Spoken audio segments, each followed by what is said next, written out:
Ser podcast.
...16 años después, no sé si se habrán enterado, la selección española vuelve a jugar una final de un mundial de fútbol.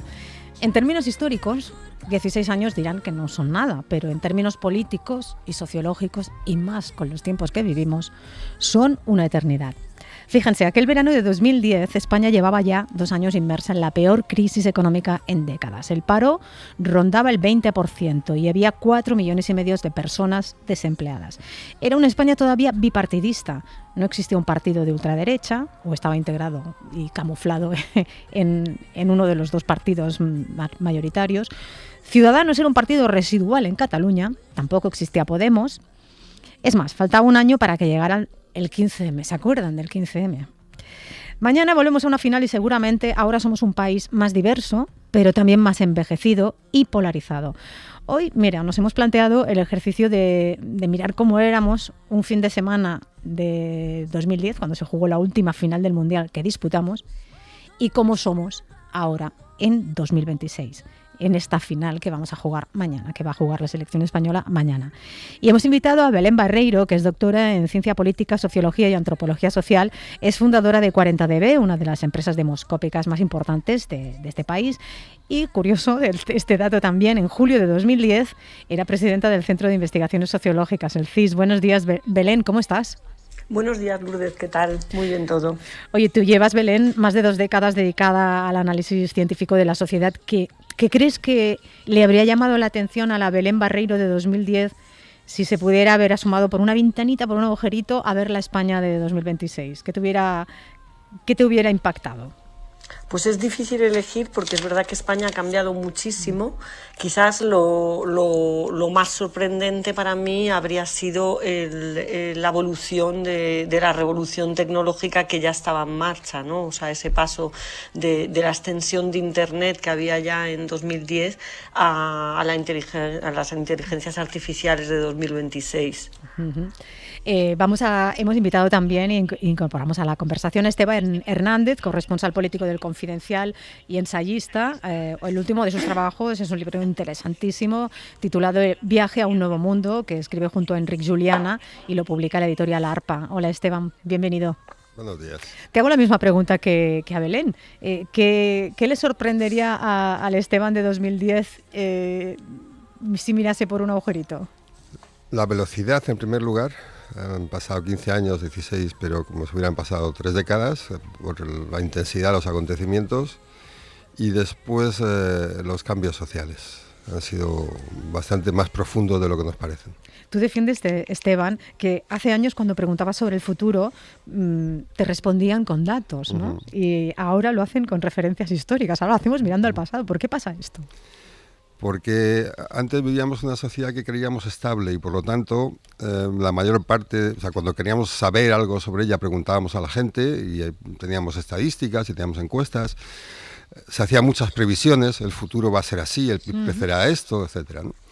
Y ahora estamos en una sociedad inestable en todos los sentidos, por ejemplo en el internacional, ¿no? Todas las piezas se han desencajado y no sabemos muy bien qué va a ocurrir. Entonces en esa desorientación echamos mano de la historia y pensamos, bueno, esta época ¿a cuál se parece? ¿No? ¿Dónde podemos encontrar una guía para que podamos interpretar esto, ¿no? Y esa es la razón esencial. Belén, en términos demoscópicos puros y duros, más allá de ideologías, que si queréis luego entramos, ¿cómo ha cambiado la sociedad española? Yo decía que somos una población más envejecida, pero también mucho más diversa. Sí, efectivamente, la diversidad yo creo que es un elemento central, en primer lugar por la inmigración, ¿no? Que claro, en 2010, bueno, es verdad que se había producido una entrada constante de inmigrantes desde principios de siglo, pero ahí en 2010, con la gran recesión, se produce un punto de inflexión, ¿no? Y tras una década de crecimiento continuo, pues por primera vez empieza a haber más personas que emigran, que se van de España, no solo extranjeros, sino también jóvenes españoles, que eso luego ha quedado reflejado en películas y en documentales, ¿no? Esos jóvenes españoles que se iban a probar suerte a la aventura, fuera de decía España, ¿no? la ministra Fátima Báñez, ¿os acordáis? La ministra de Trabajo decía, se iban a vivir la aventura por ahí a Europa. Efectivamente, sí. Pues esto, claro, ha cambiado radicalmente porque ahora, somos un país de acogida y un récord histórico de personas extranjeras en España. Ha cambiado también la composición de la inmigración, ¿no? Con más nacionalidad colombiana, marroquí, venezolana, pero eso por el lado de la inmigración, pero España en la diversidad ha cambiado también en muchos otros sentidos, ¿no? Por ejemplo, en la composición religiosa, ¿no? Entonces era una sociedad ya secularizada, pero con una presencia de catolicismo muchísimo mayor que ahora, ¿no? En torno a 20 puntos más.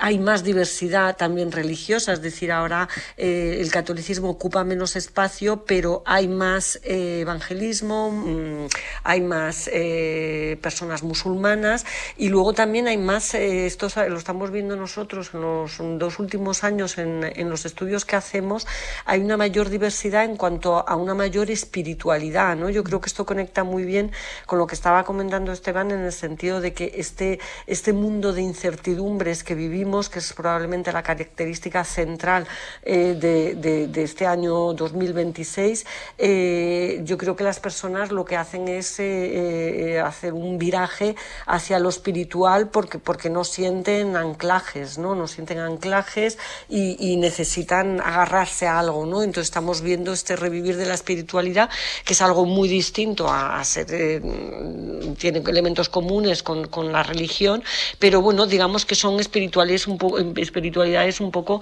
que cada uno se construye un poco la suya, ¿no? Entonces en ese sentido también hay una diversidad enorme, ¿no? Y así podríamos continuar, ¿no? Pero desde luego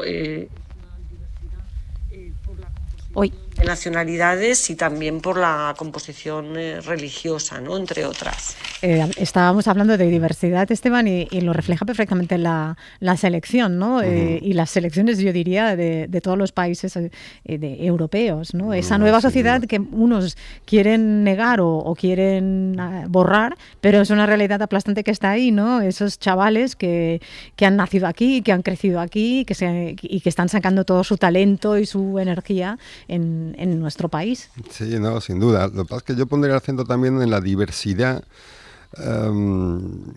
digamos, de pensamiento, ¿no? Y tú lo ves en la propia selección. Se van a enfrentar 2 selecciones y hay una que es la nuestra, que tiene una concepción colectiva del juego, donde todos forman parte de lo mismo, ¿no? Y otra que está supeditada a un líder, que es, ¿no? Y todos trabajan para el líder, ¿no? Bueno, esa diferencia también se nota en lo social, ¿no? Es decir, en estos 15, 16 años lo que se ha producido es una transformación en nuestras mentalidades, porque la salida de la crisis anterior no encontró resolución, con lo cual, digo, por ligarlo con lo que hablaba Belén de las espiritualidades, ¿no? Con lo cual tenemos una conciencia bastante acentuada de que las cosas no van bien y no tienen pinta de que vayan mejor, ¿no? Y la reacción a eso es doble, ¿no?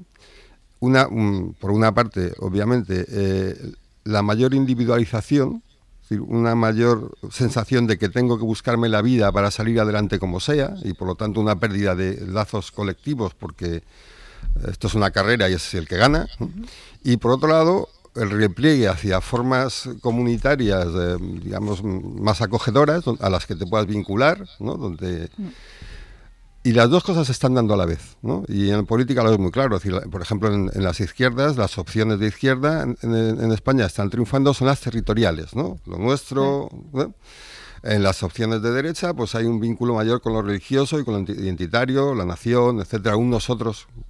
Y de fondo, una sociedad que prima al individuo y que prima la salida privada, ¿no? De los malos momentos. Ha abierto el capítulo de Esteban de la política, de lo político, y ahí sí que da vértigo mirar, porque yo le decía a Belén antes, fuera de antena, a Esteban, el vértigo que da mirar es ese 2010 y mirar ahora la de cosas que han pasado, partidos que se han deshecho como si fueran efervescentes, líderes que subieron de forma espectacular y ahora están desaparecidos. Recordemos que estábamos en la mitad, en 2010, de la segunda legislatura de Zapatero, estábamos sufriendo unos tremendos recortes sociales, la crisis económica se iba a llevar por delante el gobierno de Zapatero en favor de la mayoría absoluta de Rajoy en 2011, pero unos meses antes pasó otra cosa que marcaría mucho el panorama político. El 15 de mayo de 2011, una oleada de protestas pues salieron a las plazas, ocuparon las principales plazas de toda España, ciudadanos indignados que reclamaban más democracia, menos privilegios para los de siempre. Y ahora visto con la perspectiva de estos 3 lustros que han pasado, una se pregunta, ¿no? ¿Qué supuso realmente el 15M? ¿Para qué sirvió? Porque hemos visto también cómo se ha deshecho eso como la espuma, ¿no? Un poco. Esteban. Bueno, era una esperanza de salida, ¿no? Es decir, como tú subrayabas, estábamos en una época de crisis económica y de alguna manera, y para mí esto es un cambio significativo, fue una reacción en la que se entendía que el sistema tenía arreglo, ¿no? Es decir, que algo podía hacerse desde el dentro de la política para transformar las cosas para que nos fuese mejor. Y 16 años después lo que ocurre es que tenemos una sociedad dividida en 2 tendencias. Una, gente muy polarizada, es decir, politizada, polarizada, enfrentada, ¿no? Y una mayor parte de la población que no tiene interés en la política y que no cree en la política como mecanismo de solución de los problemas colectivos. Esa gente va a votar, es decir, hay un porcentaje de esa gente que no va a votar, otros sí, pero vota habitualmente en términos negativos, contra alguien que le genera rechazo y disgusto, ¿no?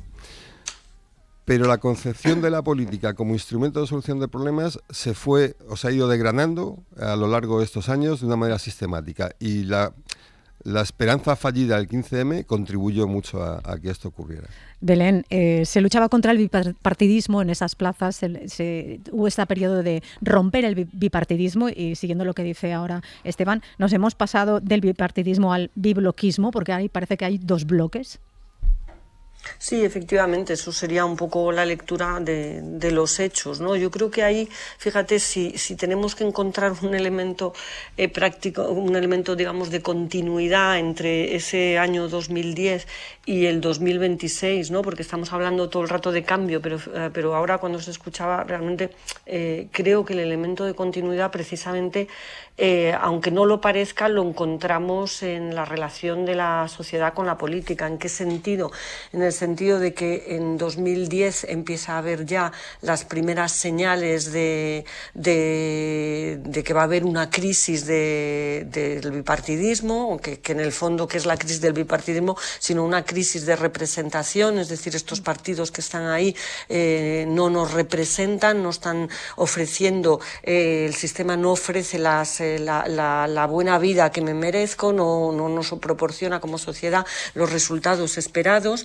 Y entonces esa crisis luego se traduce, pues obviamente, en que surgen nuevos partidos, pierden mucha fuerza los partidos tradicionales, pero en realidad lo que está detrás, que es esa insatisfacción, ese sentimiento de que este sistema no nos representa, perdura hasta hoy.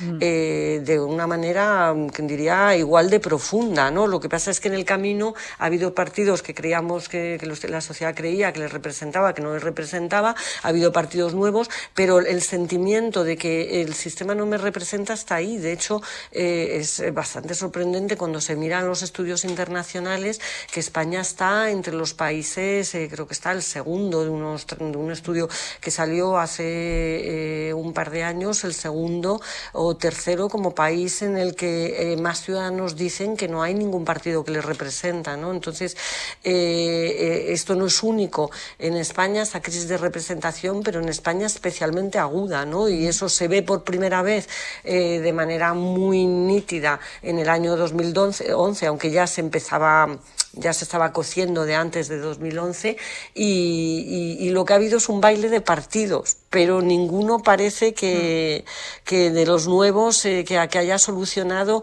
ese sentimiento tan asentado en la sociedad de que el sistema no les está representando adecuadamente, ¿no? Eso es lo que, Esteban, tú dices que la indignación de entonces en las plazas se ha transformado al desencanto total con la política, y luego con la aparición, sobre todo a partir de 2020, de la derechización, ¿no? De cómo ha cambiado el péndulo, el eje, yéndose no solo a la derecha que estábamos habituada, ¿no? de bipartidismo, sino a lo extremo. No sé, ¿qué relación crees, Belén, tú, que estudias los datos, ¿no? ¿Qué relación crees que tiene esa tendencia conservadora con avances que hemos alcanzado y que también ha cambiado en la igualdad de género? Porque si hablamos de fútbol, también en 2010 era impensable que estuviese la sociedad pendiente también y llenase los estadios para ver al fútbol femenino. Sí, o sea, aquí lo que nosotros observamos es que vivimos una sociedad de acción-reacción, ¿no? Es decir, que tiene mucho que ver con este debate y lo que ha apuntado Esteban de hay una pérdida muy importante de lo colectivo, un individualismo creciente, una atomización creciente de la sociedad, y detrás de eso hay muchos factores, porque también han cambiado los tipos de hogares, en fin, ahí habría que hacer un análisis más fino, pero el caso es que vivimos una sociedad enormemente atomizada, donde ha habido corrientes que han tenido un impulso muy importante, como es el caso del feminismo, pero también de defensa de los derechos del LGTBI, y lo que estamos observando en los últimos tiempos es una reacción frente a los avances, ¿no? Hay una reacción muy importante frente al feminismo, nosotros la tenemos medida en torno a un 30% de la sociedad que cree que se ha ido demasiado lejos, curiosamente frente a otro 30% que se cree que todavía no se ha avanzado lo suficiente. Pero estos mismos datos se reflejan en otras cuestiones como los avances en el LGTBI, de derechos civiles. Hay un 30% que se cree que se ha ido demasiado lejos, y otro 30% que se cree que no se ha hecho lo suficiente. Entonces nos encontramos con esta sociedad de acción-reacción, esta sociedad que en ese sentido también está polarizada, donde hay grupos que creen que hay que hacer más y grupos que creen que hay que dar marcha atrás, ¿no?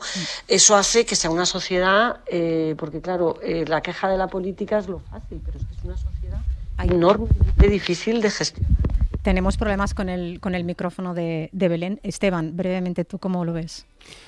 Mira, en esa acción-reacción que comentaba Belén, creo que hay un elemento que no hemos entendido bien del porqué de la aparición de los partidos de derecha, de extrema derecha, en el contexto nacional e internacional. Hay un primer hecho, que es que ellos saben recoger el sentimiento de que el sistema está roto. Y por lo tanto tienen un impulso contra el sistema, y no prometen arreglarlo, sino prometen traer otra cosa que va a solucionar los problemas, ¿no? Y esto en el caso de Trump le funcionó. Le funcionó y fue muy eficaz, ¿no? Pero por otra parte, también tenemos que entender que esa reacción no es solamente contra el hecho en sí, ¿no? Es decir, no es que esté contra la inmigración o contra el feminismo, ¿no? Fijan la diana fundamentalmente en los actores que hacen posible que eso ocurra. Es decir, no es tanto la inmigración como el hecho de unos dirigentes determinados que fomentan que España o Estados Unidos o Francia se transforme de una manera radical. Y es a ellos a quienes culpan, porque son quienes tienen poder de decisión. Es decir, eso es un ataque también contra el sistema. El poner el foco en la gente que dirige el sistema también es un ataque contra el sistema. Nos quedan muchas cosas para analizar. Me quedo con recordar la portada del día antes de la final, que hubo en 2010 una gran manifestación en Cataluña de rechazo a la sentencia del Tribunal Constitucional que recortó el estatut. 16 años después, a unos días de la nueva final, el Tribunal de Justicia de la Unión Europea ha avalado la ley de amnistía como vía para reconciliación nacional. Cosas que pasan si miras los periódicos de hace 16 años. Os agradezco mucho que os hayáis prestado a este viaje de ida y vuelta, a una previa de final de Mundial. Nos queda pensar que a lo mejor dentro de unos años nos plantearemos lo mismo, y yo quiero pensar de verdad, de todo corazón, que estaremos mejor. Esteban Hernández, Belén Barreiro, muchísimas gracias. Muchas gracias. Buen día.